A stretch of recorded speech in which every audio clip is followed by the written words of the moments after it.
here. I walk into the hotel here in Anaheim, California, and who do I see? My old friend, superstar, amazing personal development guru, one of the best speakers in the world, Mr. Les Brown. Yes. And Thank you. And he said, old friend, after I took all the time to use mascara to cover my gray hair. I can't believe this guy.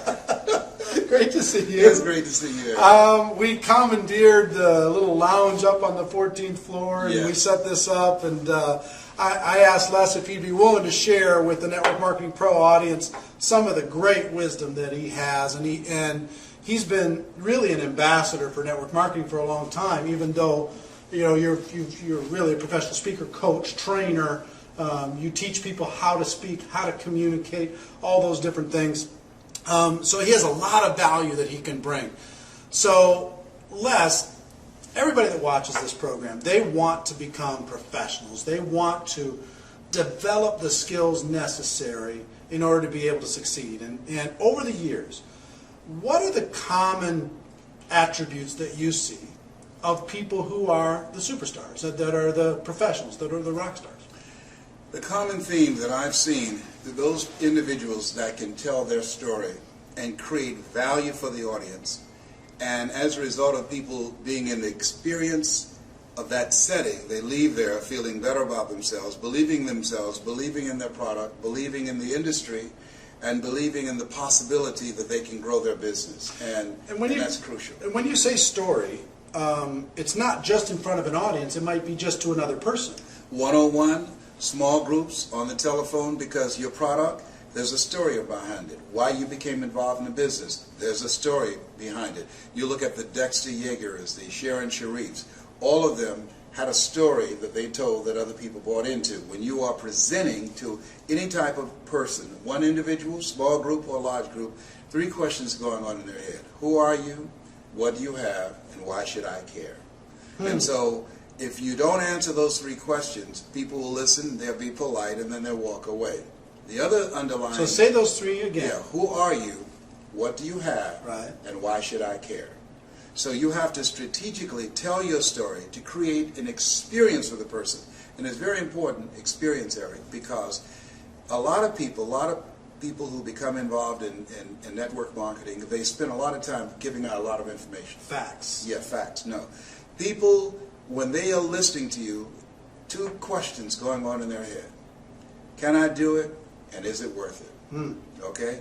So you have to create an experience where that person will say, I can do this, and it's worth my doing this. So it's an interesting, I love words. I love kind of figuring that out. And you, on purpose, said the word experience. Yes. Why is it? Because I've never heard somebody say it that way. Because if information can change people, everybody will be skinny, rich, and happy. Okay? So it's not about the information. In order to you're talking to a person who's a 9-to-5 person, and you want them to transform their lives. You want them to go from 9 to 5 to working from 5 until they faint. Right. Okay? Right. Okay. So that's a whole different kind of person. They must be willing to die to who they are now to give birth to who they must become in order to be successful in this business. Wow. So you've got to create an experience for them where they feel motivated. There's no saying you can take a horse to the water, but you can't make it drink. However, if you strategically tell your story and create an experience for that person, you can create a thirst where they want to drink, where they want to be a part of this, where they share the vision, where they say, you know what, sign me up. I want to be a part of this. Because you're creating a community of achievers. And in order to create that community of achievers, to increase your recruitment and to be able to retain your people that you bring into the business so it's not a swinging door, you've got to be able to tell that story again and again and again. Each time it's got to be fresh. Each time when people leave your presence, they must leave there feeling better about themselves, but talking about you and the role that you're playing in their lives and how you're transforming them. So the story creates the experience? Yes, and how you strategically tell the story. Just keep in mind, the most powerful position in the world, presidency of the United States, boiled down to 2 stories. An honorable man, Vietnam veteran, 5-year prisoner of war, John McCain. The Southside community activist, raised in a single-family household, President Barack Obama. How they told their stories, the influence and the impact determined how much money came in, how many votes that were cast. So people, as an entrepreneur, We've got to be able to tell our story strategically, not just telling a story, because everybody's got a story. But you've got to tell that story in a way that people see themselves in the story. I'm known for you got to be hungry. Well, and let's talk about that. You know what I mean? Because I've known Les for a lot of years, and I've seen you speak, and we've been part of events together. And one of the stories that has been a centerpiece of your life is that you got to be hungry. And I do believe that network marketing professionals need to be hungry, and some of them don't have the hunger that they need to have. And through telling that story, and I've seen you tell that story 100 times probably. Yes. And you know what? Every time it still gets me because you've been a professional at how you've done it. And I make the story the audience's story. When I tell the story about going back to the radio station. Well, let's just tell it. Do you mind? Well, yeah, I'm going to tell it and coach them on how to tell good, the story. Good. Yeah. Well, maybe if we tell the story and then we can come back and say, okay, because a lot of people out here is thinking, he's got a story. He's got a story. I don't know how to do it like that. I know. God, well, he has a lot of people are thinking, yes. Les has a story, but I don't have a story. My life is boring. My life is not interesting. My life is not special. It's not dramatic. Have you heard of Marianne Williamson? Yeah. What's her story? She doesn't have a story. Marianne Williamson wrote a book about a book. She wrote a book called Return to Love. Return to Love was about a book called A Course in Miracles. Okay? So you don't have to have a story. You can tell somebody else's story. For instance, I met a young man, and he decided to become involved in multi-level marketing. Ladies and gentlemen, I want you to think about your goals and think about your dreams. And let me share something with you. How many of you know there's no such thing as job security? Well, keep in mind, this young man became in multi-level marketing, and I asked him, what's your story? He said he went to apply for a job. They told him if he would double the production, he could become the top manager at this company and would have job security, and he would be able to get a bonus. Not only did he double the production, he quadrupled the production. Guess what they did? As a result of the explosion in the business that they were able to acquire, they had to move to another facility, and they fired him. They said because of the new facility, they had to pay more money for the lease on the facility, and they couldn't afford his services anymore. Now, here's what the truth is. They'd figured out how to do what he came in there and did. They no longer needed him. So the reason he's became a part of multi-level marketing is he knows that the 40-40 plan is gone, where you can work 40 hours a week for 40 years and retire. There's no such thing as job security. Today you have to have something that you can call your own. And so in multi-level marketing, you're in business for yourself, but not by yourself. You have an opportunity. You have a shot. Everybody won't get rich, but you've got a shot to control your own financial future. And that story by that young man is a story that's being lived every day. Now see, in 2 minutes, you told somebody else's story Yes. to this audience and gave them a perfect example. Right, because the best speakers make the fewest words go the farthest. Yeah. So you don't have to tell a story all day. And so I tell people, how many of you know, as you look at yourselves, how many of you know there's no such thing as job security? And I will raise my hand. The reason I'm doing that is that I want them to now make this man's story their story. So they'll raise their hands. You're right. Good. Here's what happened to them. What they're saying to themselves, either that has happened to me or I know someone that has happened to me. Especially in today's economy. Right. Now I'm transitioning from there to here's why he became a part of this. He wanted to create security for himself. And I'm saying everybody's not going to be rich.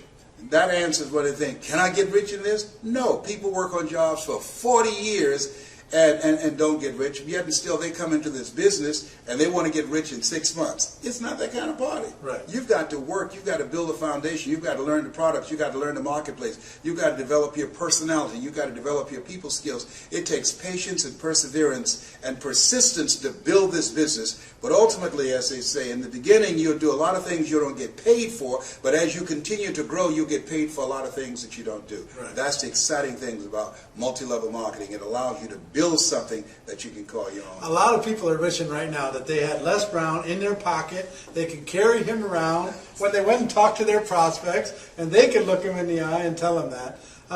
Talk about how these people can develop their story, or let them know, because I know that there's a lot of people here, and we have probably 50 different countries around the world that watch this, and a lot of them aren't aware of you yet. Yes.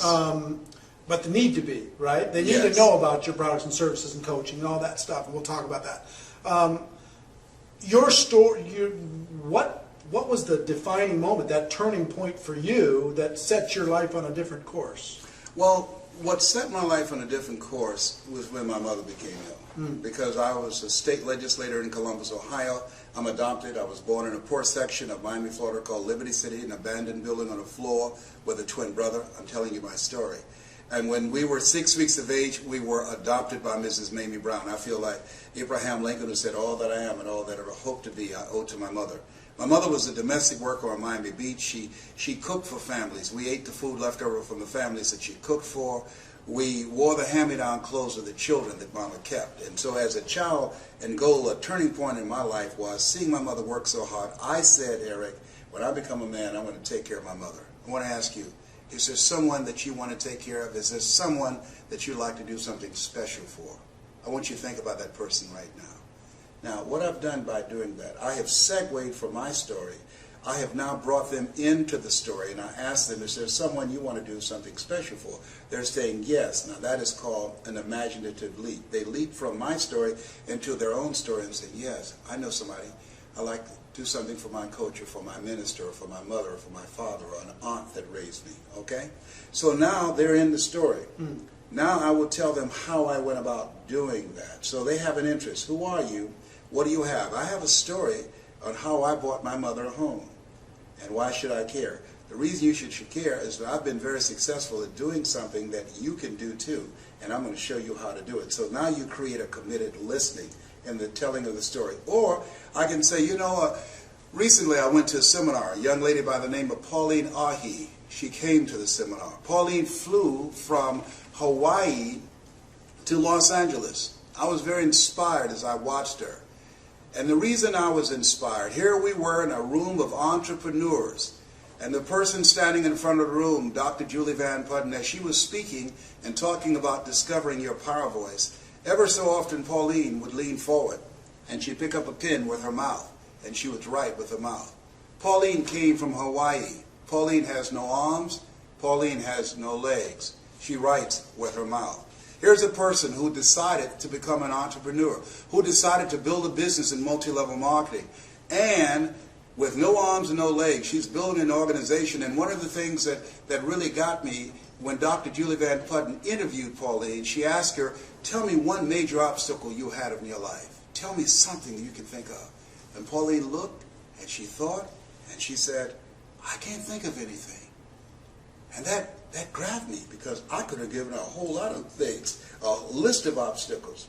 And that showed me that L.C. Robinson was right when he said things may happen around you and things may happen to you, but the only things that really count are the things that happen in you. Even though she was born with no arms and no legs, what has happened in her that she sees herself as an empowered person. She has not decided to become a part of a job, the journey of the broke. She decided to control her own destiny by being involved in multi-level marketing. And what I said as I looked at her, if Pauline can do it, I know I can do it. And I know you can do it. Okay. So there's a How many more you got? Keep going. Yeah. So those examples, I mean, Mike Jones out of Philadelphia. I met him. Mike was earning $500 a month on Social Security. He now earns over $35,000 a month, and he does a seminar called How to Earn Over $200,000 a Year with Your Eyes Closed. He's been blind since he was 10. Okay, so all of these examples of what we see, other people's lives, we can use that as a platform to so whether it's your story or somebody else's story, that's the example story that you're giving. Yes, and people say I don't have success yet. Yes. They're just getting started. I haven't had success. I've been involved for 6 months. I haven't had success, but I can tell this other story, and I can say that's why I'm doing this. Yeah. Dexter Yeager, who was a beer truck driver, and now 50% of Amway volume comes through his organization. Dexter was just an everyday guy who decided that he wanted to live a different life for himself and for his family. And so when we look at people who are the great performers in multi-level marketing, here's what I know that they have in common too. Not only are they great storytellers, but there was a deciding moment, and that moment when they said virtually, I've had it. I've had it. That's when people change. I used to live next door to a lady named Miss Lillian, and Mr. Marvin, every Friday night he would get drunk and beat her.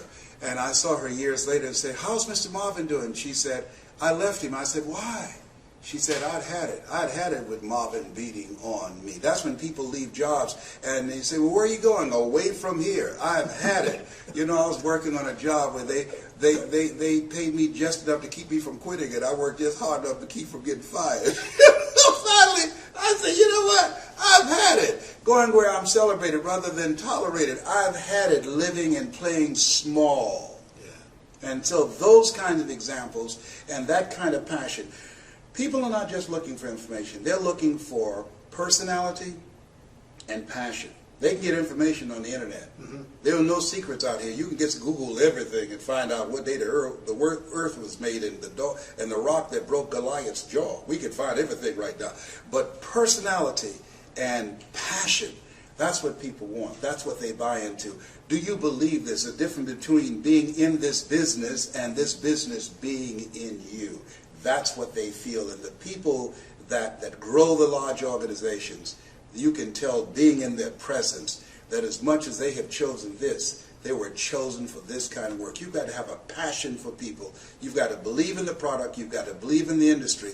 You've got to believe that you have it within yourself to become an entrepreneur, that it's possible that you can live your dream. That's why people say yes, that it's necessary, and that you are the driving force to make it happen, that it's you, that nobody can do it for you, nobody's going to care more about your dream than you, and that it's hard, that easy is not an option, that when you think about growing your organization, think it not strange that your family members and friends will say no. People who should be there to help you won't help you. In fact, they will discourage you.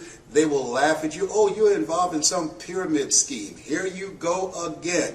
All of that's going to be a part of it. When you get on an airplane before they take off, they say fasten your seatbelt. Why? Because you're going to experience some turbulence before you reach a comfortable altitude. When you get involved in multi-level marketing, fasten your psychological seatbelts. Why? Because you're going to experience rejections and no and laughter and snickers from your family members and friends. Why? I don't know. That's just the way it is. It's possible you can live your dreams in spite of that. It's necessary for you to know that you're the one to make it happen, and that you become selective of people that you bring into the business. You don't want to convince people to do it, because person convinced against their will is of the same opinion still.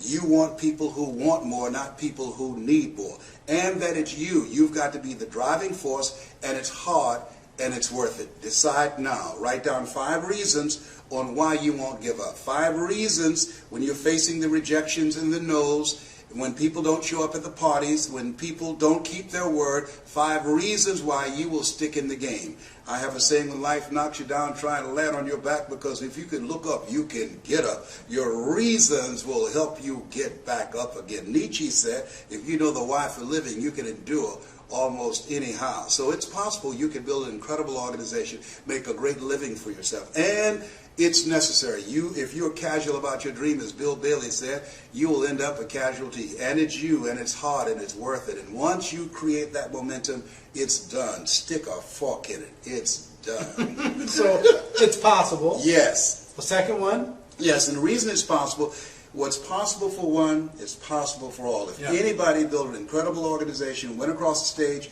and got a check because of their work and their effort, then it's possible that everybody seated there as witnesses can do it. Right. And that it's necessary. It's necessary is number 2. Yeah, you got to have a game plan. You got to be willing to stick it out. You got to be willing to persist. Og Mandino said you've got to be willing to say, I will persist until I succeed. And, and the greatest salesman in the world. And you got to say to yourself your mantra, no matter how bad it is or how bad it gets, I'm going to make it. Because in the beginning, things look real good. Right. And then you have a dry spell. And then you start questioning yourself. And that's what over 85% of people do. And it's you. You got to take personal responsibility. You're going from being a volunteer victim of letting somebody tell you what time to be to work, how long your lunch break will be, what time to get off, how many days you can be sick out of the year, how many days you can go on vacation, got to ask for permission. You're going from that position of powerlessness and being weak, because most people have developed an addiction to powerlessness. That's why the majority of people you ask to come into this business will say no. They have developed an addiction to powerlessness. When you're working with somebody else's job, they are controlling your financial future. So you are different. You are not common. You are uncommon when you said yes to this dream. Yeah, stop for a second. An addiction to powerlessness. Yes. I've never heard it said that way, and I think that's really interesting the way you say that, because we've been taught, we've been We've been groomed and been taught to depend on a job, to look forward to a job. People looking for jobs in an economy where jobs are shrinking. We cannot produce enough jobs. The government cannot produce enough jobs to replace the jobs that are being eliminated through technology and cheap labor abroad. I can get a PhD in the Philippines for $500 a month. When I was a kid, I used to work in a bowling alley. They knocked the pins down, we jumped down, and we straightened the pins back up. Somebody invented a trade that put us out of business. I used to work on the elevator. What floor, please? And I would punch the elevator. No, they don't need that now. When I was in school, my girlfriend said, I want to be an operator. When you made a long distance call, you call an operator placed a call. Now you call direct. So technology is changing things, replacing whole industries. When the last time you went to the store and bought some envelopes and a stamp and some stationery and a pen to write a letter? We don't do that now. We text, we email. That's an industry that's eroding. I went to a school, Bill Gates School in Philadelphia. They don't have paper, all computer, a paperless school. That's different. When I was a kid, we carried books to school. So this is the era the late Peter Drucker calls the era of the 3 C's: accelerated change, overwhelming complexity, and tremendous competition. What we have in multi-level marketing is cooperation and collaboration, people working together in a community of achievers to help everybody win. That's the exciting thing, that when I help you win, then I win also. So back to story. So do you think story helps people realize that they have an addiction to helplessness? And, absolutely. You have to build a bridge to get them away from that absolutely. posture? That's the purpose of the story, because what the story does is distract, dispute, and inspire. What you do, how people live their lives, is a result of the story they believe about themselves. If there are 500 people in an audience, there are 500 individual stories that's going on. So that's why it's important that we learn how to strategically create an experience with our story, so those 500 people will stop listening to their story. Through the course of your telling the story, they will back away from the possibility of blindness to say, I can't sell, or I can't do this, or I'm not ready to learn something different and new and change the page in my life. You cause them to back away from the possibility of blindness and inspire them to become, as Mother Teresa would say, to become a pencil in the hand of God and start writing a new chapter in their lives, because you've distracted them from their story, and you used the example of a Pauline Arhe or a Mike Jones or a Dexter Yeager to help them say, whoa, if he can do it, I can do it, because what's possible for one is possible for all. And now they're ready to start a new chapter with their lives. Can you tell I'm a fan? I mean, I get to sit here all day and we could just talk, because, I mean, the way you talk is so... The average person wants to give facts. They want so much to, to prove to somebody else that they know something. So they're given facts and information. And through your stories and through the quotes that provide third-party validation, that lets them know it's not just your opinion. It's other smart people have had the same opinion in the past. Yes. It's so masterfully done, and I hope you're getting a lot of tips here. And I hope as we're done with this interview, we're not done now, but when we're done with it, then you start to practice your story. That's you start to tell your story to your dog and tell your story to your and kids. Get some coaching, because you can't see the picture when you're in the frame. You have to, this Les Brown that you now see, I didn't know he existed. I used to be a different person, but a guy named Mike Williams, he interrupted the story in my head. He said, Les, you can do more than be a disc jockey. What do you mean? I'm LB, Triple P, Les Brown, your platter playing papa. There were none before me, there will be none after me. Therefore, that makes me the one and only. Young and single, love to mingle, certified, bonafide, duly qualified to bring you satisfaction, a whole lot of action. I had to kill him off. Bam, bam, bam. He said, Les, you can do more than be the MC at the Bottoms Up Club and the Pink Pussycat and the Jamaica Club. You can talk to corporations and organizations. I said, what would I talk to them about? I don't have any college training. He said, Les, all of us are born the same way, dumb, naked, and speechless. You can learn. Okay, and so because of how he communicated with me, he created a thirst. One of the things I say to people, particularly when you come into this business, if someone has recruited you into this business, they saw something in you. And one of the things I strongly believe, and why Mike is still my mentor to this day, Mike Williams, and that is that sometimes you have to believe in somebody's belief in you until your belief kicks in. So whoever invited you into this business, they saw something in you. And if you don't see it, It doesn't matter that you don't see it, because eye has not seen, ear has not heard, nor has entered the heart of mankind what God has in store for you if you say yes to your dream and yes to the opportunity that the multi-level marketing industry can afford you. Can afford you. Yes. I love it. All right. I saw an interview with Will Smith a little while ago, and he said, greatness is simple. Here's what I believe, and I'm willing to die for it. Yes. When you talk about desire, you talk about hunger, you talk about determination. Are you willing to lose it all to gain it all? You're just willing to just go out there and make it happen. I believe that since greatness is possible, then being excellent is not enough. Right. That anybody through observation and practice can perform at the level of excellence. But when you see a Larry Bird who formerly played for the Boston Celtics, you don't say, boy, when the Bird played, he was an excellent player. We're talking about greatness here. Right. You see a Wayne Gretzky. And I believe that when you're pursuing your greatness, you don't know what the limits are. So you act like you don't have any. That you become intelligently ignorant. According to the laws of aerodynamics, as we know, a bumblebee isn't supposed to fly because his body is too large to be held up by the little puny wings. But the bumblebee doesn't know it. And what you will find in multi-level marketing, that you'll see people take quantum leaps in terms of their influence and their income. Why? Because being in a community of achievers, you discover some powers and abilities you have that you don't even realize. That L.C. Robinson was right, that things may happen around you and things may happen to you, but the only things that happen that really count are the things that happen in you. And part of being around other achievement-driven people, they'll push you to levels that you could never go by yourself. And that's why it's so very important that we do something that Jim Rohn said, and that is look at your relationships. You're building your organization. You want to develop greatness. The only way you can develop your greatness is you've got to be in a relationship with people that will push you, that will stretch you, that hold you to a higher standard, that will hold you accountable. And you have to look at your relationship, and Jim said, ask the question, what is this relationship doing to me? Right. Am I growing mentally and emotionally and spiritually? Is it challenging me? Am I honoring my word as myself?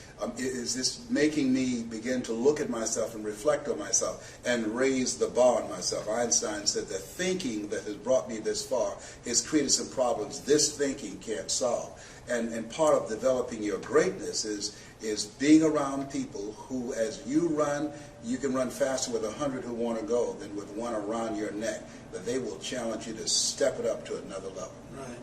Well, as we're running out of time, but we could talk all day, yes. And we could tell some stories, and we could yes. do some stuff, but that'll be for another time. But first of all, I'm going to put a link so people can find a way to contact you, find out about your products, your services, your coaching that you do on how to tell stories. So everybody, I encourage you to connect. And this will be seen by over 100,000 people all over the world. People are really hungry. Right. Part of what I'm going to do right now, I'm going to train 1,000 voices of hope.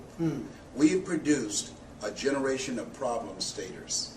I wanted to produce 1,000 voices of hope. How people live their lives, as I said, is a result of the story they believe about themselves. Whatever you focus on the longest becomes the strongest. And I think that politicians and many of our leaders have become so cynical and divisive in their languaging style, and only pointing out what's wrong as opposed to looking at what's right about ourselves, about our communities, our country, and our youth, and begin to focus on the positive things and the possibilities and how we can transform the future and talk about solutions, because if you're not a part of the solution, you're part of the problem. And so with these 1,000 voices of hope, my goal is to reduce the recidivism rate in our prisons, to reduce the dropout rate. I work with young people, teaching them, number one, how to develop their minds, two, how to become effective communicators. You know, my son, John Leslie, my daughter, owner, they're motivational speakers. Three, how to dress like a prospect rather than a suspect. And four, the success strategies for making it in a global economy, which is multi-level marketing. And so I believe with these 1,000 voices of hope, as I teach them to become world-class communicators, they'll be able to change the planet and how people see themselves. Well, please check that out. And I hope that the 1,000, most of them come from the Network Marketing Pro community. A lot of people, we talk about there's three things that you need to succeed in network marketing. You have to have a burning desire, you have to be willing to work, and you have to be coachable. Yes. And we talked about this in previous shows, and a lot of people were commenting, I just don't know how to find my burning desire. I don't know how to figure out, I can't light the fire. Help me light the fire. What would you say to that? You have to experiment until you do. I mean, some people know early on. When I think about, you look at some of the people that we recognize for their greatness today, when you look at a Michael Jordan, who realized early on that basketball was his passion. A Liberace, when he was alive, he loved to play the piano, and he was very flashy, a flamboyant kind of guy. That you have to experiment with life. Life is about experimenting. The two most important moments in our lives is the day that we're born and the day that we realize why we were born. Yeah. That we were chosen for something. And so you have to experiment until you find it. And I will tell you, a lot of people get the misinterpretation that network marketing has to be their passion.